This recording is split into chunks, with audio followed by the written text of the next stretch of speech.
Ma'asyiral muslimin rahimakumullah. Allahu akbar. Allahu akbar. La ilaha illallah. Allahu akbar walillahil hamd. Jamaah salat Id rahimakumullah. Pada hari ini 1 Syawal 1442 Hijriah 2021 Miladiah, umat Islam di seluruh pelosok tanah air, bahkan di negara-negara lain, merayakan hari kemenangan, hari Fitri, dengan memandangkan takbir, tahmid dan tahlil, mengagungkan dan membesarkan asma Allah. Idul Fitri tahun ini masih diliputi suasana pandemi COVID-19 atau Corona yang memaksa pemerintah melakukan pelarangan mudik dimulai tanggal 16 sampai dengan 17 Mei 2021. Ini merupakan kesedihan bagi umat Islam, apalagi kita yang memiliki keluarga yang jauh, sehingga tidak bisa berkumpul dan bersilaturahmi. Namun ini tidak bisa kita tolak, karena bagaimanapun ini dilakukan untuk mencegah meluasnya wabah pandemi. Maka dari itu, marilah kita berdoa kiranya wabah atau musibah ini cepat berlalu dari tanah air kita. Ma'asyiral muslimin rahimakumullah, pada kesempatan ini khotib akan menyampaikan khutbah yang singkat dengan judul Keselamatan dan Kebahagiaan Hidup Antara Harapan dan Kenyataan. Keselamatan dan kebahagiaan hidup di dunia dan di akhirat merupakan dambaan kita semua, menjadi harapan setiap kita semua untuk mendapatkan keselamatan dan kebahagiaan hidup baik di dunia maupun di akhirat kelak. Sehingga kita selalu berdoa kepada Allah Subhanahu wa taala, Rabbana atina fid dunya hasanah wa fil akhirati hasanah wa qina adzabannar. Ya Allah ya Rabb, berilah kami kebaikan di dunia dan kebaikan di akhirat, dan peliharalah kami dari siksa neraka. Kebaikan di dunia dan di akhirat dimaknai sebagai sebuah harapan untuk mendapatkan keselamatan dan kebahagiaan hidup di dunia maupun di akhirat kelak. Keselamatan hidup di dunia yaitu terjaminnya diri tidak terjerumus dalam pusaran perbuatan-perbuatan yang dapat menimbulkan dosa dan terjaga dari tindakan dan perbuatan yang dapat mendatangkan murkanya Allah Subhanahu wa taala. Juga keselamatan hidup di dunia dimaknai terlindung dan terhindar dari perbuatan-perbuatan nifaq sebagaimana dilakukan oleh orang munafik, orang-orang fasik maupun orang-orang yang zalim. Sedangkan kebahagiaan hidup di dunia dan di akhirat dimaksudkan adalah ketenangan, ketentraman dan kedamaian yang dipenuhi rahmat dan maghfirah Allah Subhanahu wa taala senantiasa dalam keberkahannya di dunia maupun di akhirat. Ma'asyiral muslimin rahimakumullah, puasa Ramadan telah meninggalkan kita, dan puasa tahun ini tidak akan pernah kita temukan lagi sampai kapanpun. Maka siapa saja dapat mengisi Ramadan dengan ketaatan kepada Allah Subhanahu wa taala, berpuasa dengan iman dan ihtisab, memperbanyak amal soleh, maka termasuk orang-orang yang beruntung. Puasa Ramadan yang selama 1 bulan kita lakukan merupakan implementasi kebenaran iman dan ketaatan memenuhi perintah Allah Subhanahu wa taala. Puasa Ramadan yang kita laksanakan sebagai salah satu bukti kesadaran iman dan Islam yang mengharapkan menjadi orang-orang yang berperilaku takwa kepada Allah Subhanahu wa taala sebagaimana difirmankan dalam surah Al-Baqarah ayat 143. A'udzu billahi minasyaitonir rajim. Ya ayyuhallazina amanu kutiba 'alaikumusiyam kama kutiba 'alal ladzina min qablikum la'allakum tattaqun. Hai orang-orang yang beriman, diwajibkan atas kamu berpuasa sebagaimana diwajibkan atas orang-orang sebelum kamu. Mudah-mudahan kamu menjadi orang yang bertakwa. At-Tabarani menjelaskan bahwa takwa adalah pemeliharaan diri, yaitu memelihara diri dari ajab dan kemarahan serta keburukan Allah Subhanahu wa taala baik di dunia maupun di akhirat.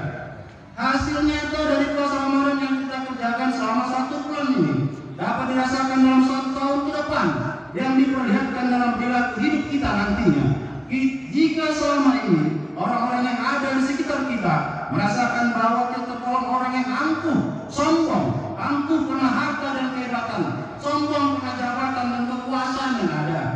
Karena lainnya, lantas setelah melaksanakan ibadah Ramadan, sikap dan sifat angkuh dan sombong itu masih tetap melekat pada diri kita dan masih dirasakan oleh orang di sekeliling kita, maka ibadah Ramadan dilakukan 1 bulan penuh itu belum berhasil membentuk pribadi takwa. belum berhasil memimpin dan menuntun hati dan pribadi kita menuju hidayah petunjuk Allah Subhanahu wa taala. Padahal sesungguhnya hakikat puasa yang kita lakukan berfungsi memperbaiki, membersihkan diri dari sifat-sifat yang tercela dari diri, termasuk sifat yang angkuh dan sombong. Puasa sebagai media muhasabah, introspeksi diri selama 1 bulan untuk memperbaiki hubungan kepada Allah Subhanahu wa taala, hablum minan nas, dan hubungan kepada sesama manusia, hablum minan nas. Sebagaimana Rasulullah bersabda, dan artinya kesombongan itu adalah menolak kebenaran dan meremehkan sesama manusia. Hadis riwayat Abu Dawud dan Tirmidzi. Pada hadis lain menyatakan, la yadkhulul jannah man kana fi qalbihi misqala dzarratin min kibri. Artinya, tidak akan masuk surga salah seorang di antara kamu yang di dalam hatinya ada kesombongan walaupun seberat biji zarah. Hadis riwayat Muslim. Jamaah rahimakumullah, orang-orang yang sombong kepada orang tuanya dapat dilihat dari perilaku hidupnya. Jika seorang anak tidak patuh kepada orang tuanya, melawan kepada orang tuanya, tidak pernah menghargai dan menghormati pengorbanan orang tuanya, membalas kasih sayang orang tuanya dengan ucapan kasar yang menyakiti hati dan perasaan orang tuanya, sesungguhnya mereka itu telah berlaku sombong kepada kedua orang tuanya. Kesombongan itu membawanya menjadi anak yang durhaka, anak yang tidak tahu berbalas budi, anak yang jauh dari rahmat Allah Subhanahu wa taala. Azab Allah bagi anak yang durhaka kepada orang tuanya, hidupnya jauh dari rahmat dan keberkahan Allah Subhanahu wa taala, baik di dunia maupun di akhirat kelak. Jangan mengira bahwa kita bisa seperti ini. Itu semua karena kepintaran dan kehebatan kita. Tanpa bantuan dan pengorbanan orang tua, kita tidak punya hati apa-apa. Butiran keringat orang tua, bahkan terkadang air mata penderitaan dan pengorbanan orang tua mengiringi perjalanan hidup kita. Kesabaran dan keikhlasan serta doa kedua orang tua menjadi penyebab dibukanya pintu langit oleh Allah Subhanahu wa taala, dijaga oleh Allah Subhanahu wa taala. Maka jika kita semua seperti ini, tumbuh, berkembang, sehat, kuat, mampu melakukan berbagai pekerjaan, bahkan ada yang diberi Allah Subhanahu wa taala harta, jabatan, semua itu buah dari pengorbanan, kesabaran, dan keikhlasan dan doa orang tua. Hadirin jamaah salat Id rahimakumullah, orang-orang yang sombong kepada sesama dapat dilihat dari perilaku hidupnya. Biasanya selalu meremehkan sesama karena harta, jabatan, kekuasaan, ilmu yang dimilikinya menjadikan berlaku sewenang-wenang, berbuat hanya memperturutkan hawa nafsunya, sehingga memandang rendah orang-orang yang ada di sekelilingnya. Bahkan berhati-hatilah orang bisa berlaku sombong dalam beribadah, merasa bahwa dia yang paling benar dalam beribadah, sehingga meremehkan ibadah orang lain, menganggap dirinya yang sudah paling alim, paling tawaduk, dengan selalu menunjukkan ibadah-ibadahnya kepada orang lain dan memandang orang lain rendah di hadapannya. Ini sifat yang merugikan diri kita karena dapat merusak hubungan kita kepada Allah Subhanahu wa taala. Bersihkan hati dari sifat sombong. Allah mengetahui apa yang zahir dan yang batin, dan apa-apa yang terlihat maupun apa-apa yang ada di dalam hati. Berhentilah berlaku sombong kepada sesama manusia, karena jabatan, harta, kepintaran, segala yang kita miliki ada batasnya. Jabatan pasti akan berakhir, harta yang ada akan sirna, kepintaran dan segala yang kita miliki, semua itu akan kembali ke hadiran ilahi Rabbi. Mengapa harus sombong? Apa yang harus kita sombongkan? Kalau bisa rendah hati, berakhlak mulia, mengapa harus berlaku sombong? Allahu Akbar, Allahu Akbar, la ilaha illallah, Allahu Akbar, walillahil hamd. Selanjutnya, dalam puasa Ramadan yang kita lakukan 1 bulan penuh ini, dapat membersihkan hati kita dari sifat-sifat tercela lainnya, yaitu anania, egois, merasa benar sendiri. Sikap egoistis mementingkan diri sendiri dengan tidak mempedulikan orang-orang di sekelilingnya. Sifat anania ini menuntun seorang berlaku memandang sebelah mata kepada orang lain, tidak menghargai pendapat dan pandangan orang lain, bahkan cenderung menjadikan diri mereka yang paling benar, tidak mau mendengarkan nasihat, tidak mau menyadarkan dirinya bahwa kita sebagai manusia pasti memiliki kekurangan dan keterbatasan. Dia mengharuskan kita butuh nasihat orang lain untuk kebaikan bersama. Sifat anania, egois ini sungguh sangat memprihatinkan karena dapat merugikan. Sifat anania ini harus dibersihkan dari hati, karena dapat merusak keimanan kepada Allah Subhanahu wa taala.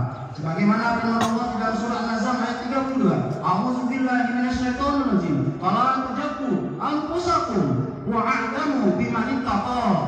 Maka janganlah kamu mengatakan dirimu suci, yang paling mengetahui tentang orang-orang yang bertakwa.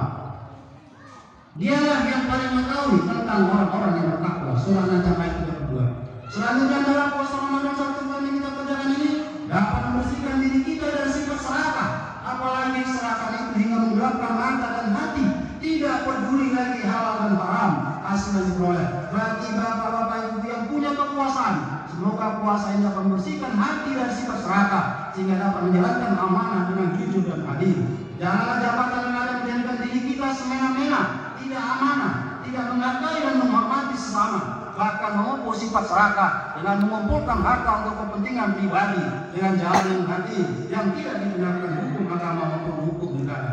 Bagi yang mendapat amanah di pemerintahan dalam menjalankan amanah jabatan dengan benar, termasuk dalam menghadapi wabah musibah COVID-19 dengan anggaran yang berlimpah ruah, tidak dijadikan ajang kenduri, memperkaya diri sendiri dengan jalan korupsi, akan tetapi mengabdilah untuk negeri, bersihkan sifat serakah dari hati semua sanubari, yang diberikan kekuasaan tidak menyalahgunakan kewenangan. Gunakanlah kekuasaan dan kewenangan itu untuk kepentingan masyarakat dan kemaslahatan umat.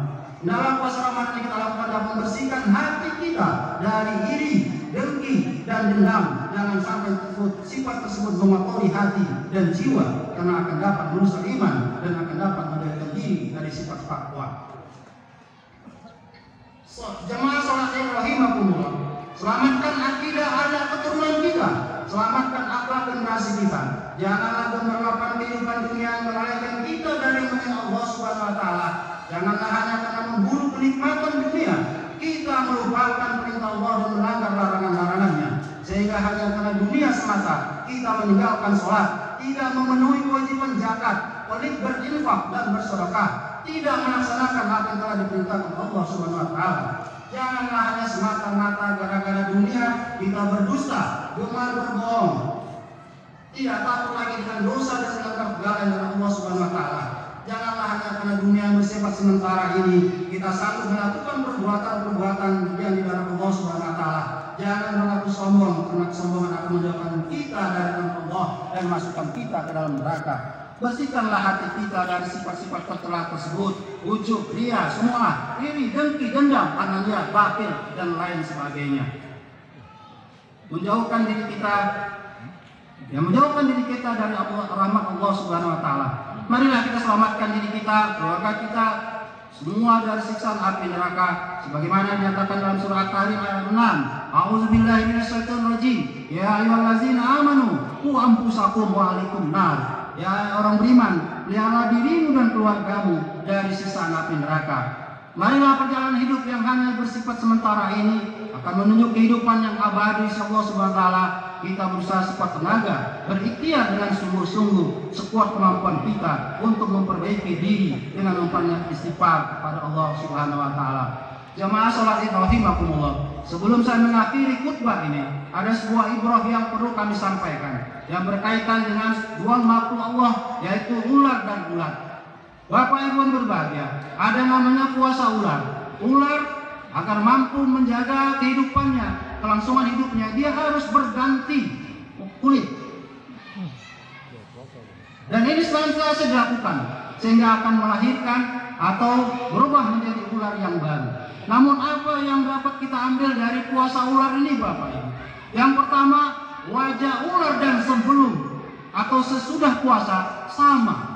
Yang kedua, nama ular sebelum dan sesudah puasa tetap sama, yaitu ular. Ketiga, makanan ular sebelum dan sesudah puasa tetap sama. Keempat, cara bergerak ular sebelum dan sesudahnya juga sama. Yang kelima adalah tabiat dan sifat sebelum dan sesudah puasa bagi ular sama. Kemudian puasa ular. Ular termasuk hewan yang rakus karena hampir sepanjang waktunya dihabiskan untuk makan. Tapi begitu sudah bosan menjadi ular, dia akan melakukan perubahan dengan cara berpuasa untuk menjadi kupu-kupu. Dan puasa yang kerjakan benar-benar sangat berkualitas, mulai dari mengasingkan diri menjauhkan dari tempat makanan, membungkus badannya dengan kepompong sehingga dia benar-benar berpuasa, bukan hanya sekedar menahan lapar haus saja, tetapi mulut, mata dan anggota tubuh lainnya berpuasa dan berusaha menghindari segala bentuk hawa nafsu yang dapat mengganggu puasanya. Apa yang dapat kita ambil ibrah dari puasanya ulat? Yang pertama adalah wajah ulat sesudah puasa berubah menjadi mempesona. Nama ulat sesudah puasa berubah menjadi kupu-kupu. Makanan ulat sesudah puasa berubah menghisap madu. Cara bergerak ketika masih jadi ulat menjalar. Setelah puasa berubah terbang di awang-awang. Tabiat dan sifat berubah total. Ketika masih jadi ulat menjadi perusak alam, pemakan daunan.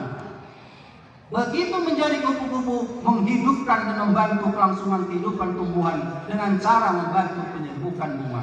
Ma'asyiral muslimin rahimakumullah. Kesimpulannya adalah demikianlah sesungguhnya hakikat dari puasa kita yang harus bisa berubah menjadi lebih baik, bukan tetap pada sifat dan kebiasaan lama. Sebab puasa bukan lagi sekedar menahan lapar dan haus saja, kamin shaimin dan seterusnya. Namun kita juga harus menahan dan meninggalkan kebiasaan-kebiasaan yang tidak baik, sehingga ke depan kita bisa menjadi lebih baik lagi daripada hari ini. Puasa adalah sarana pendidikan untuk melatih diri agar kita bisa bersabar dan mampu meninggalkan hal-hal yang tidak baik. Dengan puasa menjadikan pribadi lebih bertakwa, lebih semangat melakukan amal soleh, dan mampu mengendalikan diri dari segala bentuk hawa nafsu yang mendatangkan dosa. Semoga puasa kita mampu menjalankan sehingga Ramadan yang baru kita lalui memberikan perubahan dalam kehidupan kita. Innallaha wa malaikatahu yusholluna 'alan nabi ya ayyuhallazina amanu shollu 'alaihi wa sallimu taslima. Allahumma sholli 'ala Muhammad wa ali Muhammad kama shallaita 'ala Ibrahim wa ali Ibrahim wa barik 'ala Muhammad wa ali Muhammad kama barakta 'ala Ibrahim wa ali Ibrahim.